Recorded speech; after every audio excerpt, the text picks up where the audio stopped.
Asunción,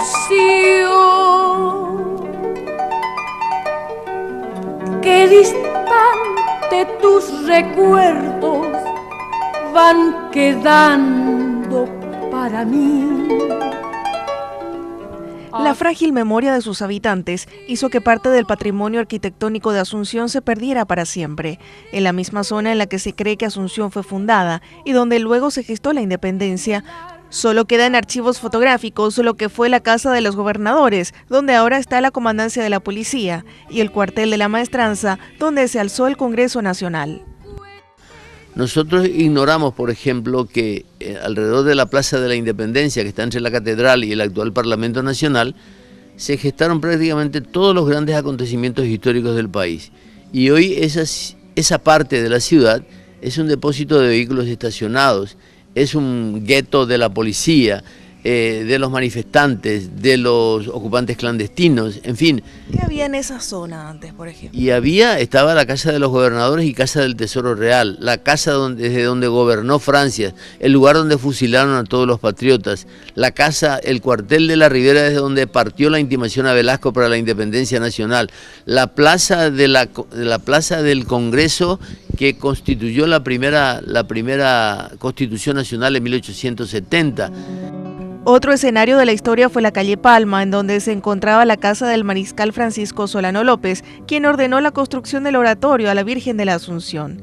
Paradójicamente, cuando sus restos fueron allí depositados en 1933, su casa fue demolida. Se buscan los restos de López, se trae en medio de una gran polémica algo que según algunos no era de López, y cuando se inaugura el Panteón se demuele toda la edificación circundante, entre las que se encontraba la casa original de López, que fue hospital de sangre durante la guerra, donde convalecieron los oficiales más heroicos en la resistencia contra los aliados, que fue casa del general Bernardino Caballeros y que hasta 1935 estuvo completa, y fue demolido. Por esa razón el Panteón está en una esquina, porque todos los edificios del entorno fueron demolidos, y de esa manera se constituye el Panteón. Se constituye sobre la depredación de la persona a quien supuestamente iban a darle homenaje. Por varias décadas, la actividad económica de la capital se desarrolló en torno al puerto, que era la puerta de entrada al país, además de parada del tranvía Mulitas que conectaba a la ciudad.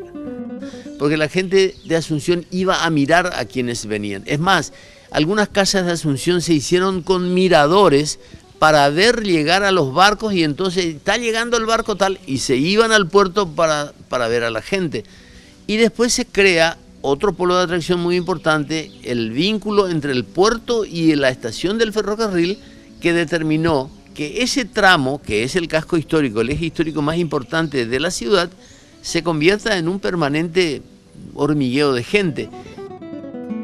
En opinión del arquitecto Jorge Rubiani, quien dedicó su vida a la recopilación de datos sobre el patrimonio arquitectónico, aún faltan incentivos para promover la conservación, como la exoneración fiscal a propiedades de valor histórico y facilidades para la restauración y puesta en valor, de modo a preservar lo que queda de los edificios que vieron pasar la historia de la ciudad.